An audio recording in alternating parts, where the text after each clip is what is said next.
Hi guys, welcome back to my channel. This week I am going to do a story time basically on why I'm stupid and tore my ACL 4 years ago and didn't know, and that's basically the story. And I ended up here 3 weeks post-op, 3.5 weeks post-op, and it's weird. It's definitely weird.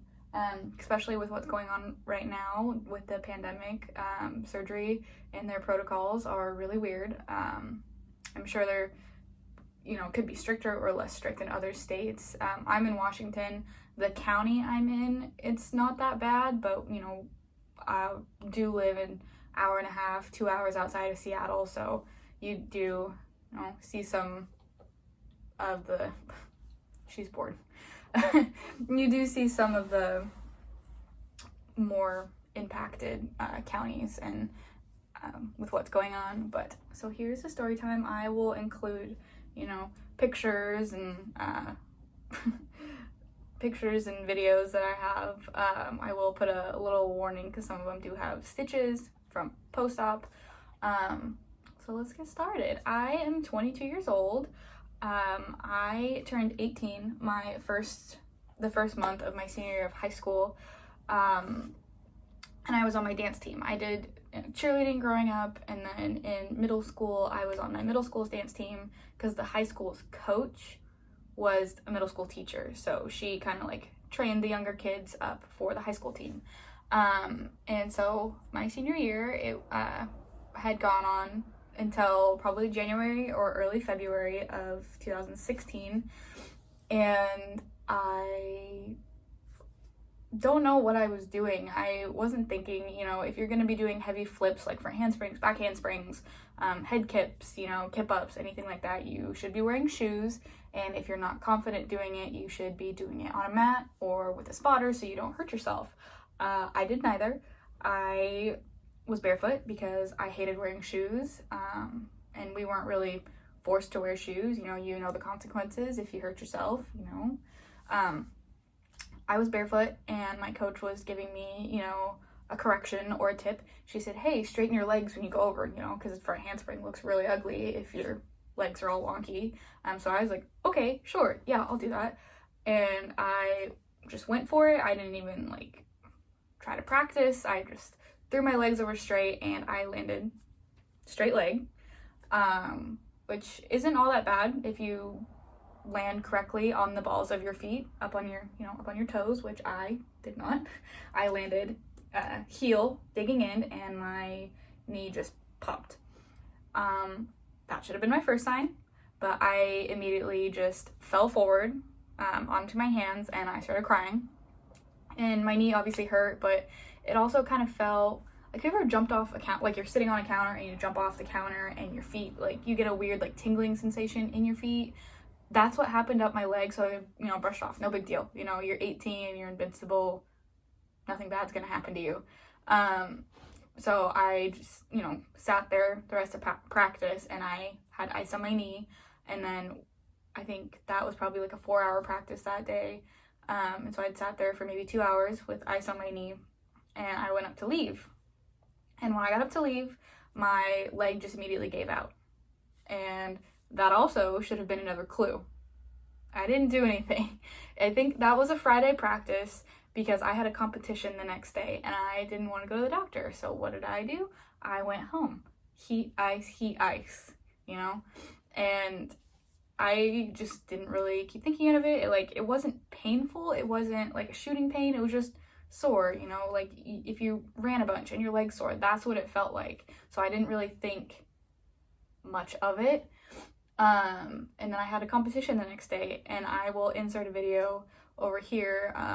It's gonna be a little hard to see, but you're gonna see me, and I jump up and I land, and my knee just, goes this way, and my body goes this way, and I just jump back up. And when you jump back up, you're like, oh, she's fine, she just fell. No, my leg just gave out, or my knee gave out. But also that night before the competition, I was standing in my kitchen, and I was facing the stove, and I went to turn to go wash a dish or something, and that turning motion, my leg just gave out, and I don't know. It really is like, lady, you should have gone to the doctor. I just never did, you know? And then after, you know, a bad like 3 months, because dance is almost over. Dance is a year-round sport, starts in the summer, gets over in like March. So I had really only had a torn ACL or a hurt knee, what I thought, for about 3 months.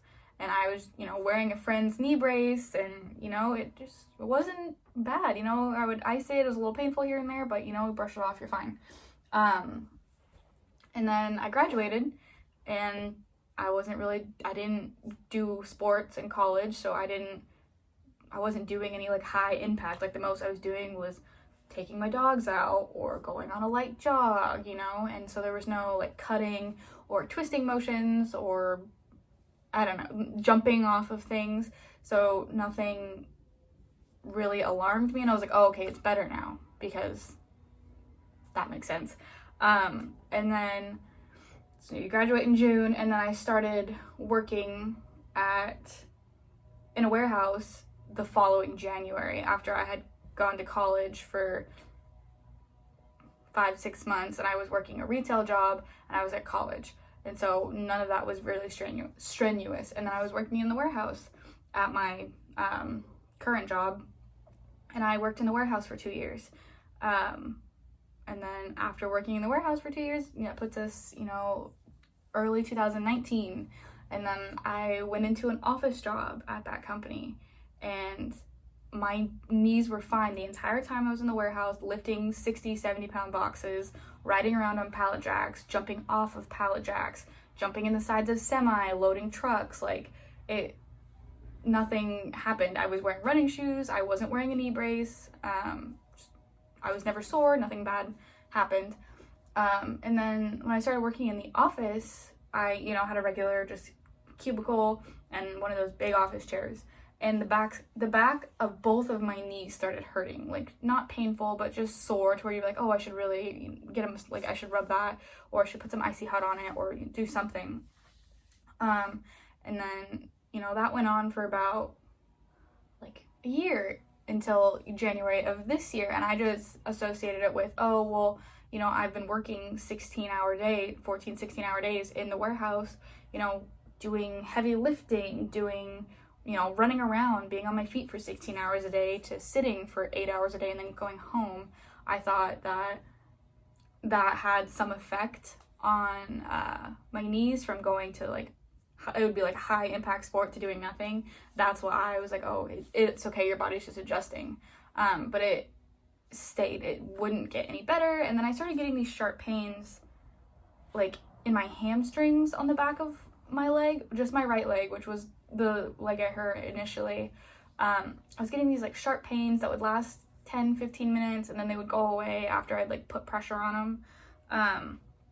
And then there was one day we were going bowling with my husband's mom and that side of the family, and I was sitting in the back of their truck, and I had my legs up on the ceiling just relaxing before we could go in. This was before, pre-COVID. It was like a time you couldn't go until 9, so we were sitting there. I had my legs up, we were relaxing, and I was like, God, my legs, you know, they're really sore. The backs of my knees, they just feel really swollen. So I had his mom feel, and like his sisters were feeling my legs, and everyone's like, yeah, my legs aren't like that. You should, you know, go get that looked at if you're having pain and they feel like really swollen. And I just assumed that I had a cyst or something, because good old Google told me it was probably a cyst. Ew, there's a bug in my coffee. Still gonna drink it, but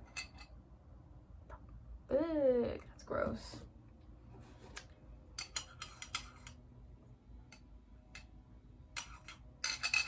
Anyways, I got it out. Don't worry, it's fine. I'm not wasting coffee. So I went to the doctor. Side story. It's kind of funny story. So before I had met my husband, he actually had knee surgery. He tore his meniscus, and I think maybe we're both just dumb. Maybe it's a young athlete thing that you do, but he tore his meniscus which I don't know how that differs like to intensity for like ACLs. But he also waited 4 years to have surgery. But he didn't get his meniscus reconstructed. I don't know if they do that. They just took it out. I don't know if you need it. I assume you need it or it wouldn't be there. But maybe it's not like super important, but they just took his out. So he doesn't have a meniscus in his right knee. And I had ACL reconstruction on my right knee. So, and they didn't take it from me. So I got a donor graft. But so I went in to see this doctor, just because he came recommended, because my husband, Brandon, his sister had ankle surgery with this doctor. Brandon had knee surgery with this doctor, and, you know, for the most part, they're fine. No, I'm not saying he's, I don't mean for the most part, they're fine. You know, just with most injuries, there is pain after, and there's not really much you can do about it, especially with it being how cold it is here. Leave me a comment down below. When it gets cold, do your injuries hurt? I want to know, because I have some old injuries, like a sprained ankle, and they hurt when it gets really cold here, like an ache, like a really intense ache, like inside your body. Anyways, but I went to see him, and I guess their first thing that they do is they take an x-ray, and I don't know exactly what they're looking for. I don't know if you can see cysts on there, because that's what I had come with my initial problem. I thought it was a cyst. So I took x-rays, and he told me that my x-rays look fine. If anything, the grooves where my kneecap sit, like, are a little bit shallow. So, like, where my kneecap sits is just a little shallow. But that could have come from, you know, I started doing a high impact sport, cheer, really young, and sometimes your joints and whatever don't develop correctly when you do that, or your growth plates don't close, blah blah blah. But so then he put me on the table, and he started like doing these tests, which I have now learned is called a Launchman's test, I believe is how you pronounce it. They like grab the back of your calf and the front of your shin or your thigh, I don't know, and they like pull, basically, if your knee is in the middle, they like pull your shin forward, and essentially your ACL is like a track, basically, that keeps your shin attached to your thigh or your knee. And when you're doing that, if you have a good ACL, if it's intact, you should almost hear like a pop, like just like a, you know, like a joint click, or like feel tension. And my left one is fine, he said, and then he was spending a long time like doing a couple different tests on my right knee. I'm not sure what the other ones are, but I could feel the difference. Like I could feel my shin pulling a lot farther forward than my other one. And so then he like went and did some other things, and he came back, he's like, so, you know, all of your stuff looks good. Like, I'm not worried about like bone development or, you know, old fractures or anything like that. The only thing that I find concerning is I am having trouble finding your right ACL. And I was like, what? I was like, what do you mean? What do you mean you can't find it? And he said, because obviously things happen, you can be born without an ACL. And the reason that was one of his like thoughts, I guess, is because I continued to do high impact dance for 3 to 4 months after I possibly tore it. You know, when I was in his office, I was sitting cross-legged, like up on the table, and he said like a lot of people typically can't do that, or I'm not sure, but he more was leaning towards the fact that maybe I just didn't have an ACL in my right leg. So I had to go get an MRI. And the MRI came back, and it was not necessarily inconclusive, but it didn't give them an answer. Because when you looked at my MRI, I will show you a video of the MRI. I am not for certain that what I zoomed in on is in fact my ACL. I am not a doctor, but it is what I assume is my ACL from what they were showing me on the screen, and then what I went home and did myself. Please let me know if I'm wrong, but it was about a third of the size that it should be. And so that could have meant one of two things. One, I did tear it completely, and then what you're seeing in there is scar tissue, or 2, it's just mostly torn, and that what you're seeing is what's left of what would be a full ACL. So then proceeded, I had to have, I think I did like 4 weeks of like prehab, because they weren't sure if they were going to do surgery. They wanted to wait to see if physical therapy helped, because for some people it does. Some people, you know, especially if you're born without an ACL, you know, or you do tear it, there's bodybuilders that don't have an ACL. Like, you don't need one to live a good life. It's just, you know, it's easier to do some things when you have one. Like, if you're obviously an NFL player and you tear your ACL and you would like to continue to play football, you kind of need an ACL, because those cutting and twisting, you're just going to fall down. And if it is torn and you continue doing stuff like that, you could potentially harm other things in your body, like your LCL, your MCL, or, you know, you could end up tearing your meniscus. Or, you know, you could end up giving yourself really bad arthritis because your body's compensating. But I was doing physical therapy and I wasn't feeling any better. They gave me a brace, like a hinge. I would get up and get it, but it's an ordeal because I have crutches. They gave me like a hinge brace, so it's got hinges on the side, and it wasn't painful to wear it, but I felt weaker the longer that I was wearing it. Like, I felt like, I don't know, like I was relying on it, and the more I did PT, the more, like, not I was in pain, but the kind of in pain, like the more sore I felt. It didn't like really feel great. You know, I was getting like more random pains, and like just randomly, and so they suggested that we move ahead with surgery. And then right when they suggested it, can't talk today. Right when they suggested it is when all of the COVID stuff started happening. And because my surgery, or ACL surgery, is not, you know, life or death, it is, and it had been so long, I didn't like come into the ER with a torn ACL. Malibu, you're licking your cooter on camera. You nasty. It is not an emergency surgery, so technically it is considered an elective surgery. But there are like, exceptions to that rule when COVID is obviously still happening. But there's exceptions.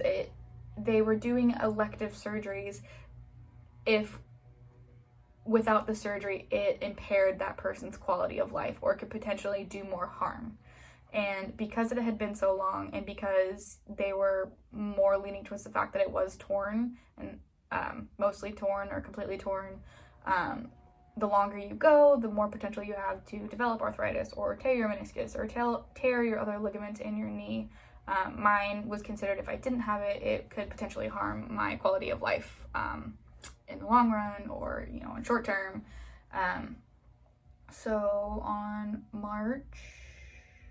May 7th, I had ACL reconstruction surgery, and I had I believe it's called allograft, I'm not sure how to pronounce it, but I got a donor tendon. I'm not sure if it's an ACL, because they can actually take like a graft from your knee or your thigh or your calf and give you a new ACL from your own body, but because I'm not sure, they didn't really give me an option. I'm not sure if you do get an option, but I'm assuming that they didn't want to take it from my right leg, because they couldn't take it from, they either take it from your shin, your thigh, or your calf. And I'm assuming they didn't want to take it from my good knee, because I assume that you wouldn't be able to walk because you would have had surgery on both legs. So their only option was to take it from my right leg, and they would have only been able to take it from my calf, because they won't take it from an area that has a tattoo, and I have a tattoo on my thigh, and they can't take it from the front of my knee, because that's where they put the graft, so they were already cutting into there. So going into surgery was really stressful, because due to COVID, you cannot have anyone with you. I have never had surgery more than, getting a tooth pulled or getting your wisdom teeth out like a regular teenager. And I had my mom with me at that time, so I was not having a good time. I was trying my best to be relaxed and calm so I didn't freak the doctors out or make their job more stressful. But, when you're being ushered around, you come in, you have your temperature taken, you check in, you have to have your temperature taken. You can't eat or drink anything the night before. That's another thing. I wasn't aware that I was going to be intubated. You don't get intubated with your wisdom teeth, but you get knocked out. I just assumed that I wasn't, and you are, and that made it a lot harder for me. But so they give you a gown and some socks to change into. They put you in a little, not a room, it wasn't a trauma center, but it looked like a trauma center out of like a movie where it's like a bed, a curtain, so on and so forth. And I was definitely the youngest person in there. I don't think that there was another person under the age of 60 there. But they were really nice. I think I had a team of 4 people that I spoke to my entire time. Bye. I had a really sweet nurse who I was trying so hard not to cry, but I pass out every time I get an IV. If I get an IV, if I get a shot, not when I get tattoos, which is really weird, but if someone comes at me with a needle, it's lights out for a minute or two. I just pass out every time I get my blood drawn. So she came at me with an IV, and I was crying, and I was like, I'm really sorry. I don't mean to be upset. She's like, don't worry. Is there anything I can do to help you? And I said, no, I'm just stressed out. It's hard being alone. It's my first surgery. It was my first time being intubated. It was just not fun. And I have really bad anxiety, so it was very stressful for me, and I was trying my best. But I started crying, and she came at me with the needle, and I told her, and I was like, hey, just so you know, it might happen, it might not happen, but every time I get an IV, I pass out. And she goes, okay, thank you for telling me. So they had to lay me back, and they lay you so your feet are over your head, basically like this, if these are your feet, just kind of at an angle. And they put a cold washcloth on your head, passed out anyways, it just happens. And then I woke up, and you can't drink anything, so they just keep telling you put the washcloth on your face, and then I was fine for a little bit, and they had to give me, I'm also allergic to a lot of things, a lot of antibiotics. I just break out in hives. I'm a problem is what I'm trying to say. I'm a problem, and I feel very bad that these doctors have to do all these extra things because I'm a problem. So she was looking in a book for an antibiotic that I wouldn't be allergic to, because they give you an antibiotic in your IV. And she found one, and she gave it to me, and then my anesthesiologist came in, and he was the one who really made me feel the best, because my biggest fear going into it was waking up in the middle of surgery, going to sleep and then being paralyzed, because you do get a paralytic with ACL surgery. And I was crying to him, and I was like, I'm so sorry. He's like, no, it's okay. Why are you upset? What can I do? And I was like, I'm just really afraid of waking up in the middle. And he's like, I 100% promise you that you will not wake up. And then I don't know if the other doctors there were bluffing or, just trying to make me feel better. Either way, it worked. It made me feel better, but they kept telling me that I had one of the best, the best, if not one of the best, anesthesiologists at that surgery center, and that made me feel better. And then the other piece that made me feel better was my husband had the same surgeon that I did, and he turned out fine, obviously. So that made me feel a little bit better. But so he sat in there with me, and he explained to me what was going to happen. He did tell me that I would be intubated, but it wasn't going to be a tube that went into your lungs. It was just going to basically be at the back of my tongue. I'm not 100% sure. But so then a nurse came in, and he was really funny. He was just cracking jokes and trying to make me laugh. He put something in my IV to, I think, calm me down or settle my nerves a little. He told me it wouldn't knock me out or make me like feel loopy, but it would like help ease some of my nerves. And then he gave me another heated blanket, and we went into the surgery room, which was a shock to me because I thought I would be asleep when I went in there, but I was definitely awake. And then since I could walk, they're like, okay, go ahead and, get up on the table for us. And I got up on the table, and they strap your arms down, kind of like when you have a C-section, they strap your arm down, and then they put something on my leg. They put it on your left leg. It's like a cuff, like a blood pressure cuff, but for your leg. And I guess it helps prevent blood clots and like increase blood flow. And I felt that, and then I woke up.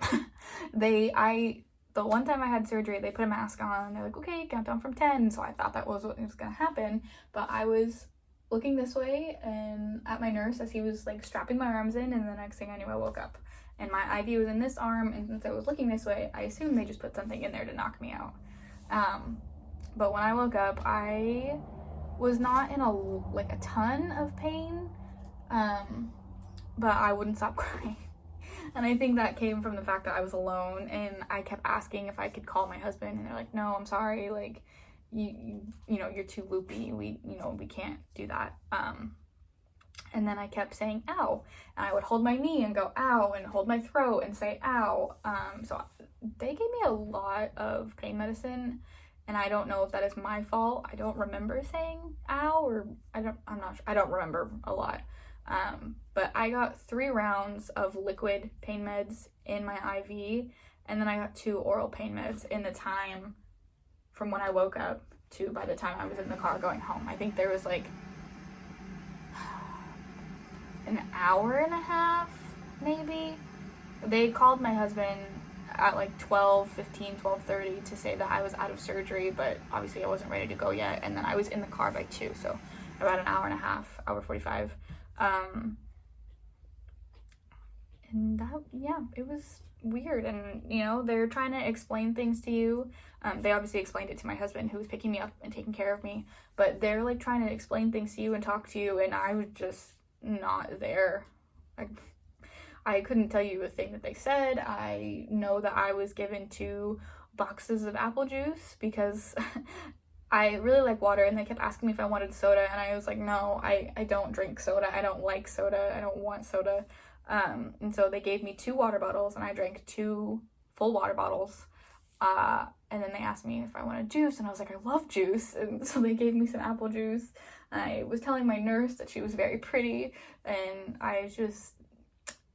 that was a lot. I think I was probably a lot to handle, and I was worried about that because the last time I went under, I was really, really loopy. But I was also 12 when I got my wisdom teeth out. Not 12. I was in middle school. I was probably like 13 or 14. But yeah, and then the only thing I really remember is I had a blanket on after surgery, and then they gave me my shirt to put on like when I was almost like ready to be discharged. They give you your clothes back, so you don't leave in a hospital gown. And so I was like putting my sweatshirt on, and I ripped my blankets off, and I saw that my leg was just basically in a fancy ace wrap. I had like 2 ace wraps on, and I was like, in my head I assumed that I was getting like a brace of some sort, and they're like, oh no, we don't do braces. And I was like, okay. And then I was like worried because I was like, well, what if I fall? Like, nothing's gonna protect it. Like, what if I put my foot down? Like, I don't know, I'm kind of clumsy. But so I just had this glorified ace bandage. I'll put a picture, with an ice pack, and they just sent me on my merry way. But my husband said he was very surprised by how like awake I was when I got in the car. Like, he expected me to be a little loopy. I'll put another picture over here. You can see it sorry, I just got a text. You can see it in my eyes that I was a little drugged up. Wow, she's back. I also changed. Sorry. That is the perks of working from home, is you're off the clock, and they're like, can you come in for a meeting? Come in means go to my living room, and not turn on my camera because we look like this. Anyways, so I think the last thing I was saying was my husband was very surprised about how coherent, I guess is a good word. Hello, welcome. Coherent I was. He really expected me to be loopy and nuts. I think the biggest challenge for me, oh, there's another friend. When did you get here? Have we been here? I think the biggest challenge, one was these guys, because they are very much mama's girls. And the first 2 nights we did not let them sleep in our room. And not only do they normally sleep in our room, they normally sleep in our bed. And so I think that was very rough. What we did is baby gated. In our bedroom, right here, you can see, there's a wall right here, and then the door to our bedroom. Oh, don't like that. Don't like my knee. You can look it. Oh, good. But there's like a tiny little like hallway. It's probably like, the wall's probably like this long, but we baby gated it inside of the room. So that they could be in the room, and we like put blankets on the other side, but they just couldn't sleep in there. You know, when they sleep with me, they always sleep. I normally sleep on my side, and one of them sleeps right here, and one of them sleeps behind my knees. And you know, maybe if we had little chihuahuas or something, they could have slept in the bed, because if they would have sat on my knee, I'm sure it wouldn't have hurt. But these are each, you know, half my body weight. Not really, I weigh a lot more than they do, but they're each like 55 pounds, and that probably wouldn't have felt good. So I was sad because they were sad, and so I think we were all just real sad those first couple of days. And I'm also a dumbass. So typically, you know, when you have knee surgery, you take, I don't know, anywhere from 6 to 12 weeks off while you do PT, whatever, blah, blah, blah, blah, blah. But since we're working from home, I took 2 days. I had surgery on Thursday, obviously took Thursday off, took Friday off, had the weekend, went back to work on Monday. And back to work meant my couch. But I just did. I didn't, you know, I also forced myself to not take my pain meds when I had to work. So I would take them at night to go to sleep, and I wouldn't take pain meds until I was off the clock. It's just what I did. I also didn't finish my pain meds. I don't know if that's what you're supposed to do, but I didn't want to take them, because after like the first 4 days, I wasn't really in pain anymore. And they were supposed to, my bottle said to take them every 4 hours or every 6 hours as needed. And I never took them closer than 6. Like, I always took them 6 or longer. Like, the first 2 times, I think I took 6, and then I started pushing it. I was like, well, I'll wait 8. This time I'll wait 10. And, like, after you know, Tuesday, Wednesday, like, I wasn't taking them anymore. I just didn't, and I wouldn't do that with an antibiotic. I know you're not supposed to do it with antibiotics, but this one was strictly a pain med, or an opioid, and I didn't want to take it anymore, so I didn't. You know, and you can substitute that with ibuprofen or Tylenol as needed, and that's what I did, because they didn't make me feel good, because they gave me a pain med, and they gave me another pill to take with it, which was for the nausea that the first one causes. And the combination of those two, like, I was writing letters to my friends in the military, and I can't tell you what they said. I don't know what they said. Normally knocks me out within 45 minutes of taking them. Like, I didn't want to. Showering, it's hard. Well, it's hard, because I couldn't, the first, you know, few days, I couldn't put my foot down. So here I am trying to, you know, lean over in the shower and wash my hair while trying to hold my balance and keep this leg from getting wet and stand on one foot, because, you know, unfortunately we don't have a walk-in shower. We have a shower with a tub, as most apartments do. And, you know, we didn't buy a stool, or we didn't buy a chair. We kind of just made everything harder on myself. But I'm also very determined that I don't need a lot of things, and I don't want to be baby. Not necessarily that I'm being a baby, but like, I don't want to be like, I don't know, I don't want to be a problem. And my husband took those first 2 days off, and I really don't remember much, because they they gave me so much pain medicine in the hospital or the surgery center that I just don't really remember anything. I remember getting home though, and what's unfortunate is we live on the second floor, and you can't put weight on your foot. You're knocked on your ass out of pain medicine. How do you go up the stairs? You know what I did? I crawled backwards like this up the stairs while my husband held my bad leg like this while I just scooted myself up the stairs. I can go up the stairs now because I can put full weight on my foot. I still need crutches, but it's getting better.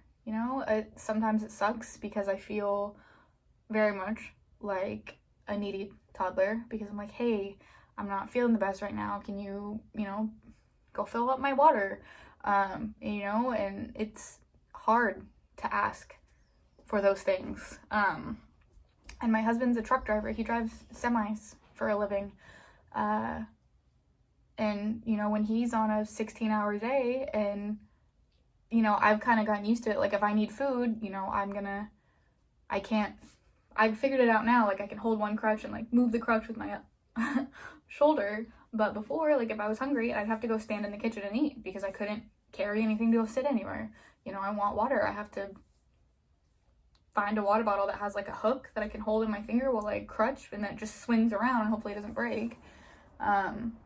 It's hard, in the middle of the night when your leg hurts and you're like, hey, I'm really sorry that you're asleep, but could you please maybe go get me an ice pack? Like, and he never complains about it. He doesn't ever like, oh, really? Like, it's just, he just does it. And like, I still feel so guilty. Like, I don't want him to have to do that. I don't know. Or like when he's at work because he works 16 hours and I have to ask somebody else to take me to a physical therapy appointment because I can't drive. I'm like, hey, would you mind driving me down the street, please? It's hard being like a fully functioning adult and then, not being able to be an adult. But at the same time, I'm also very lucky because I have had the ability to work from home, and I know that if we were still working, in office, I would have had to take, a good chunk of time off. And I probably wouldn't have been making the same amount of money, so that would have put more financial stress on Brandon to, help with bills more, or, really the only problem that makes me upset now is, Brandon's not home and the dogs want to go to the bathroom. We're on the top floor. I can't go down the stairs. What do I do? And so they have been really good. They haven't had any accidents, but like they go to the door when they have to go out, and so they'll be at the door sitting there, and I just feel so guilty. Like I wouldn't be mad at them if they went in the house. Like I'd be like, you gotta go, but they don't. But I still feel so guilty, and I'm like texting them. I'm like, when are you coming home? Like they gotta go to the bathroom. So I wish that we had a yard for them, but it's better now, I think. I don't have any stitches. I don't have any steri strips. The shocking thing I was also not prepared for is my first follow-up appointment back. They do an x-ray. And there's metal in my leg. I don't know why. I didn't think there would be, but I've got like I can't lift my knee that high, but like if this is your knee, I've got like this is your kneecap. I have like a button here, like a metal button, and then a metal button here that are holding that graft in place. Another thing is the iodine really messed with my skin. So my skin is very dry. And no matter how much I like scrub, obviously not my incisions, but like scrub the rest of my leg, it is so dry and flaky and it's really gross. And another thing is how tired you get. Like, I want to go to Target. Target's open. I want to go with Brandon to go get some more ibuprofen. Or I want to go with him to go, I didn't really own any shorts because I'm constantly cold and we live in a cold state for the most part. I didn't have any like shorts to wear to physical therapy. And, you can't wear pants when they need to look at your knee. So I wanted to go with him to go buy shorts. And I did because I'm stubborn. And I got in the store and my face was so red. I was so tired. I probably looked like I was running a marathon. But I did it. And by the time we were checking out, one of the cashiers was like, why didn't you grab one of the little righty carts? And I was like, no. It's fine. I'm fine. I'm just stubborn, but it's like I was saying, it's very hard. And I would have felt guilty writing one of those, even though I shouldn't. But I would have been like, wow, I don't need this. Why are you doing this? Like, what if someone else needed it? It's just a problem. But it's better now. I can put full weight, like I can stand on it. I don't have pants on, so I'm not going to stand, but I can stand full weight on my leg. I can take a few steps. It's harder. I think I can do it, but the hardest thing is telling my brain that I can do it. Like, they want me to be able to do a straight leg lift, which this is my good leg. You go like this and lift your leg. And I can do it every time I'm at physical therapy, but when I'm at home, my brain won't do it. Like, I know the right muscles to move, I know how to flex my hamstring and my quad, but I cannot do it. That's my story. I hope you enjoyed some of those nasty pictures of my leg. And if you ever have a problem with your joints, I would highly suggest getting them checked out, because something that you think is, gonna be a quick in out, let's get your leg drained, turns into, 6 months later, you need help taking a shower. If you guys have any similar experiences or want to talk about it in the comments, go ahead, and we will see you guys in our next video. Bye.